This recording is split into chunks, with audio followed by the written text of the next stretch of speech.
All right, well, here we are.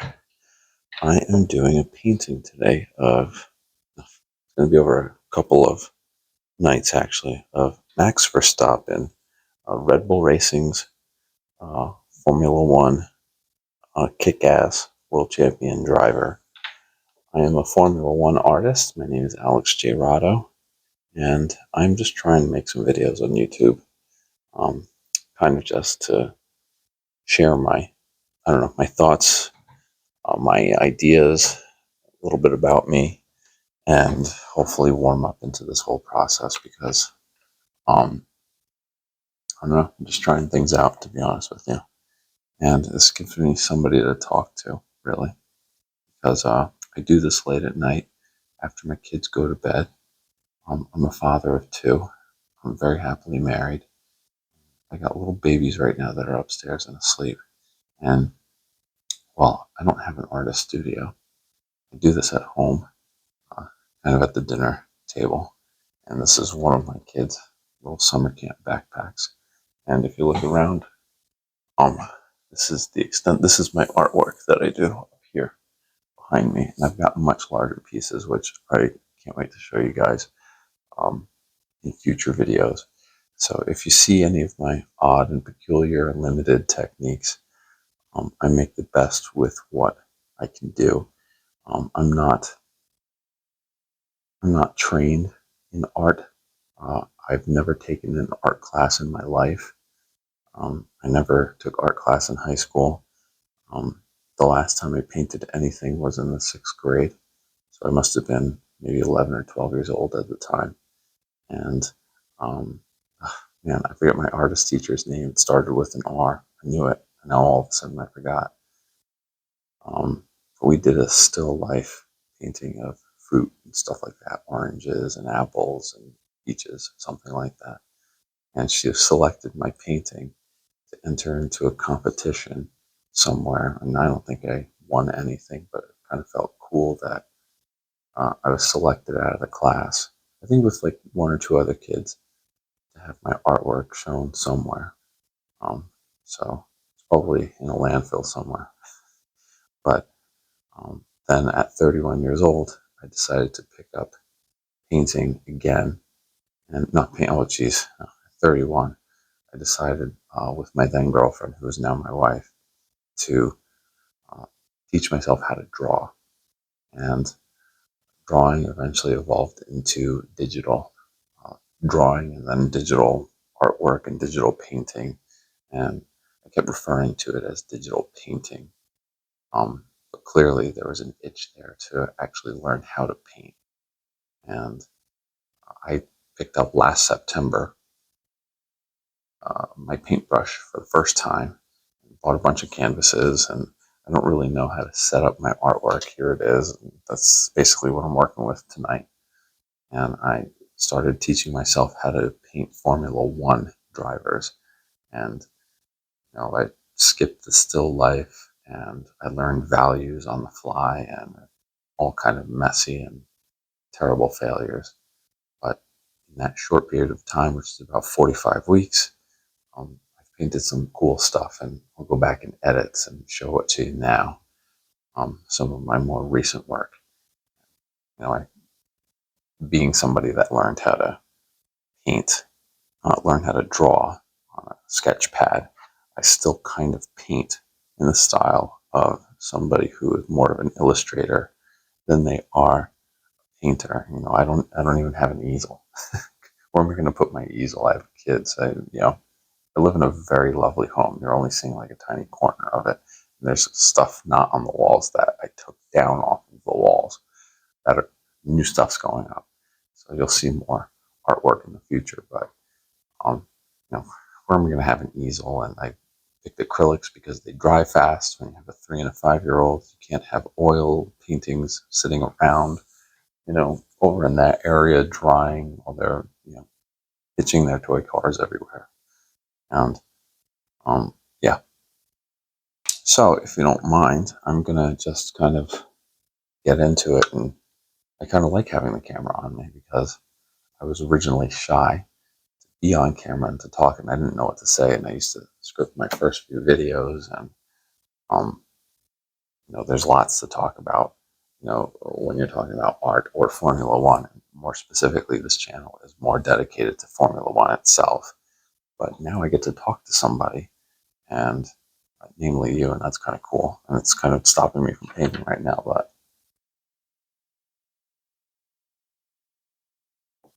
you get to know who I am. So if you see my art technique and you're like, what the fuck is he doing? His art technique is so shitty. Guess what? I have to get over it, right? I gotta explode. It's one of my kids coughing upstairs. I gotta get over it. So I like to mix in a little bit of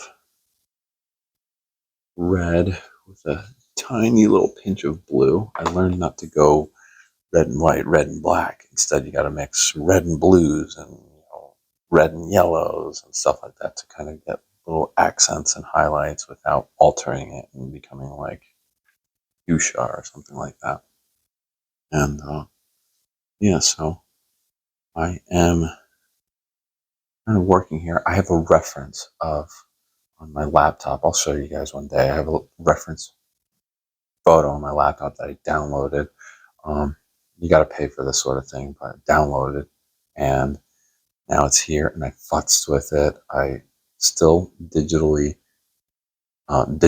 illustrate what I intend to paint. So my artwork is based off of digital illustrations that I've made, and it helps me because I'm not so well versed in the art of painting with understanding what I want to create rather than being so organic about like throwing layers and layers and colors and mixtures and stuff.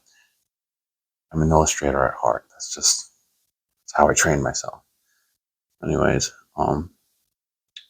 what do I do when I'm painting and I'm talking to you? I don't really know. I guess I should tell you why I picked Max Verstappen. He is a 3-time world champion over at Red Bull, and he is the most dominant driver of his era, and perhaps the most dominant champion of all time. He has won an astounding 60 some odd races in his short time in F1, which obviously there are more races today. There are 24 races a year now, whereas there used to be, anywhere from like 10 back in the 1950s, all the way back to, and then more recently, like 18, 17, 18. And then with the skyrocketing popularity of F1 with Netflix and all that stuff, and everybody knows Drive to Survive these days, basically. F1 has really been able to expand into being more about having Grand Prix all over the world, like crazy. I mean crazy. I mean like 24, which I don't know if that sounds like a lot. If you're in NASCAR, you've got a bajillion races, but it's all within, I kind of think it's just one country, United States, but F1 is all around the world, which is kind of cool if you're not into motorsport, but you're like geeky like my wife, and you're into logistics. F1 is a crazy, crazy logistics game. If you want to learn about organization and schedules and coordination of everything from race cars to human beings to food. I mean, my God, it is crazy what they can do over in F1. They go anywhere from China to the United States 3 times, all over Europe, Asia, Singapore, Australia. They haven't been to Africa in a number of years. Lewis Hamilton, if you're an F1 fan, you know who he is. You probably don't even need to be an F1 fan to know who he is. He has always said that South Africa, one of his all-time bucket list locations. And I kind of think that if F1 ever wants to get rid of him, you should give him South Africa. Because if you could race that one time and win it, he'd walk away. I don't know. I mean, maybe an eighth world championship too. He might walk away. But yeah, he would probably walk away if he could get a win in Africa somewhere. And I don't know if he's ever had the opportunity to ever race in Africa. But if he could, like I said, he's mentioned it before. Bucket list item for him. I don't know if this idea I have here, painting, like live painting on YouTube and talking to you, is exciting or not. I hope it is, because I don't know. Yeah. I don't know if I should hope that it is. You're really gonna sit here and watch me paint? Maybe I'm good for background, while you paint. Or if you're like just doing something else. I'm already messing this up, but that's okay. One of the things that scared me about painting in the very beginning was, as I was becoming an artist and kind of finding my way from digital art into actual painting, that you're probably like, you're ruining the brush. Yeah, so fucking what? Is that I always felt that in digital artwork, you could edit. Like if I ever effed up a stroke with the stylus on the tablet and whatever, I could just fix it. And that's true. You could. You could take like 10 million strokes and just fix it. I love that. I got really fast. I could do whole artworks, works of art in a night. I still can. On average too. But I can get whole artworks done in a night. So that I could like backclick or whatever it is. I could short key it. Go again. Short key, go again, short key, and go again. Get it just where I want it to go. The whole point of me saying all that is because I was afraid that once I got to canvas, I was like, there's no edit button. And that really scared me. Now I realize that's not true. Editing, when it comes to artwork, works two ways. One, you could be super patient, wait for the paint to dry and go back and fix it. I have kids. I mentioned that to you before? I think I did. Yeah, I'm not gonna, I don't have paint thinner. I don't use it. I refuse to use it with children. It's not gonna happen. Sorry. So I'm not gonna like clean up my painting. I'm just gonna either try to fix it and paint over it wet, or I'm just gonna let it dry and then go back and paint again the best way that I think I should be painting. And that's it. And I have no regrets about going that way about it. Um, yeah. So I have no regrets about that. That's the way I paint. But anyways, I learned that editing is partly a matter of patience, and also um, just being cool with painting different textures in and editing and painting over stuff wet. And I used to originally go to bed, still do sometimes, go to bed utterly frustrated, like, well, I fucked up and I don't know how to paint anymore and my life is over. And I've got to I've got to I've got to find something else to do with my life because this isn't it. I still go to bed thinking that way, but when it comes to this, no. I know that you can paint and edit all your fuck ups, and it has allowed for me to be looser and a little bit better of a painter because when I'm loose in a flow, I'm pretty good. I wonder if you guys think my technique is shit. Should I not worry about my technique? I'm starting to wonder if I just should not care about my technique in front of you.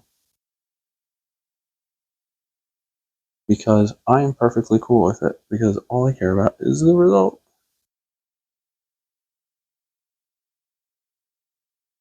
I wonder if my wife is ever going to come downstairs and be like, who the hell are you talking to? And I'm going to be like, people on the internet.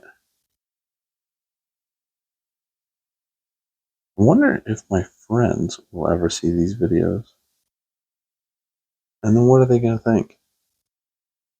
Are they going to laugh at me? I think that's one thing that we all have when we're on the internet. We're making YouTube videos. We're afraid of being laughed at. And I was kind of I still am actually. I think he's a really nice guy. You know Ali Abdaal.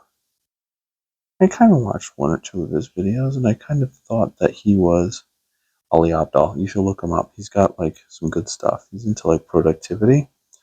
But I like his videos because he seems like a friendly guy.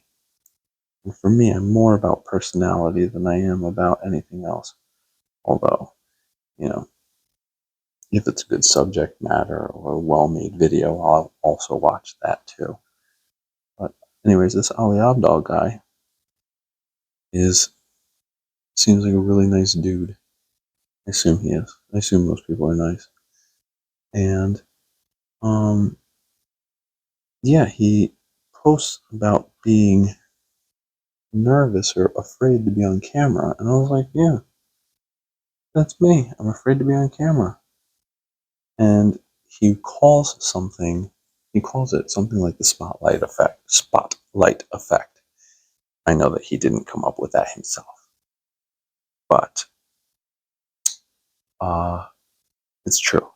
The spotlight effect is that you are always in your own spotlight.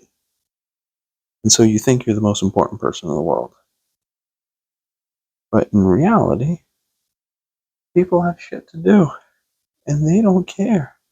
And it's true because if I found out one of my friends was making like a YouTube video and talking to the camera, I might watch it out of curiosity. But I wouldn't give a shit. I'd be like, oh, that's kind of cool. I mean, maybe I wouldn't do it. I'd probably have friends who would rib other friends for doing it. But you know what? Nobody really disrespects it too much. I think most people are kind of cool about the whole thing. That's what I think. And that's what we call the spotlight effect. You are always the most important person in your life. Whether that's true or not, being a father is a different subject matter. But the spotlight effect itself, that is totally 1,000% true. I am always worried about what people will think of me as I'm making these videos. And as it turns out, I don't think anybody, if they ever found out, they would ever really know or care. As it turns out, just about everybody I know now knows that I'm an artist. And they think my artwork is pretty damn cool. I think it's cool too because I made it. And when they're like, how did you do that? I'm like, I don't fucking know. Are you allowed to curse on YouTube? Stop doing that. But yeah, people are like, how did you do that? And I'm like, I don't know. And they're like, you're so talented. And I'm like, no, I'm not. Because I'm not talented. I promise you that. This is a skill. This is a hacked skill. It's barely a talent. It's like It's so far not a talent. It is a hacked skill. I am still learning, but I practice the hell out of it. And people are like, well, you discovered your talent. You should have seen my first painting. I have a reel. It's on, I'll put in the description in the notes, my Instagram handle. You can just check it. So, um, keep watching the video though. So I get a lot of runtime and can accumulate hours so that YouTube can pay me money, thousands of dollars, and I can become an influencer. Actually, I created this YouTube account because I wanted to just create a new avenue to promote my artwork, kind of for free. What I mean by that is if I make a YouTube video, I can do it on my phone with this microphone. I gotta do something about this microphone. Maybe I'll like get one of those professional ones, and then I can like, or like a boom, you know? I wonder what my wife would think if I had a boom. And I could, talk about my art and show you guys my artwork or my art process. I don't like doing process videos, even though I'm doing this. I'm doing this so I can talk to you and create content. And then, but if you see, like, the painting's upside down. Why do you want to watch me paint? Maybe one day you will. But yeah, so I can promote my artwork for free. And then you guys can check out my artwork. Now, if you want to buy it, it is on sale. All this artwork, this will be on sale too at radoartstudio.com. But if you just are a fan of artwork and you want to you know, um, check it out, you can go to my Instagram and check it out, and I'll be just as happy with that too. Not everybody's going to buy my art. I shouldn't expect them to, and they don't. So yeah, if you want to just check out the artwork, you can go to my Instagram or go to Twitter and leave a message and tell me how much you love my artwork. And I'll be like so thrilled. I'll message you back. I love talking to people on the internet. I find, as long as you're not political, and I'm not political, uh, I think everybody should be nice to each other. I vote, and you should vote too. If you're from a different country, you should vote. And if you don't have free elections, I believe you should. So that's all new bag. Anyways, I just where was I? Yeah. I'm not entirely political, but if you are, this isn't the channel. Well, people tend to get very um they get very passionate and sometimes I think irrational. Don't lose sight of the importance of kindness. It is like so huge to be kind. In my book, it says more to me about you, regardless of your political ideology. You cannot be kind. And, my mother and I disagree on things like, I don't know, politics or whatever. She's of a different generation, but it's totally okay. And you learn love and acceptance and how the relationship matters more than some person or people on TV. Anyways, that's my political point that I made for the evening.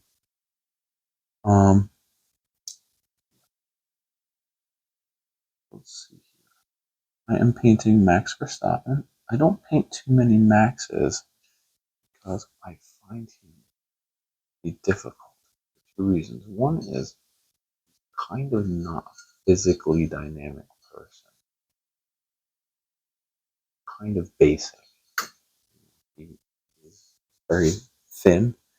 Um, he doesn't have this doesn't have like a Carlos Sainz. Look up Carlos Sainz. He doesn't have a build or musculature of a Carlos Sainz or kind of like a mature thickness in in arms and shoulders of like a Fernando Alonso or something like that.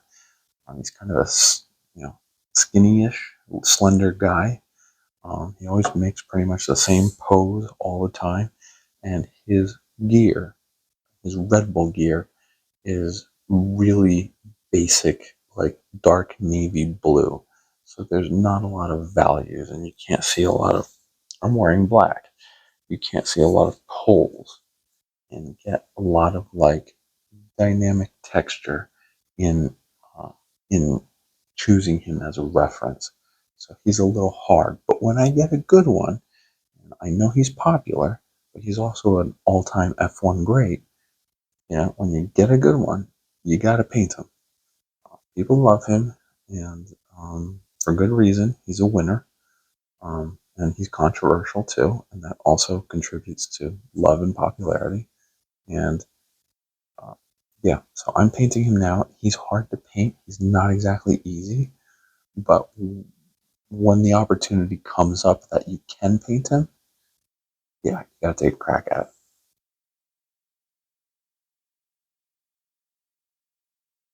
it. I drink a lot of seltzer. I never drank Coca-Cola or Pepsi too much, to be honest with you. But I'm going for the white. Um, just a dab of white, just like the tiniest dab of white. I'm gonna mix some red in there. Because I've got to paint the top of his helmet.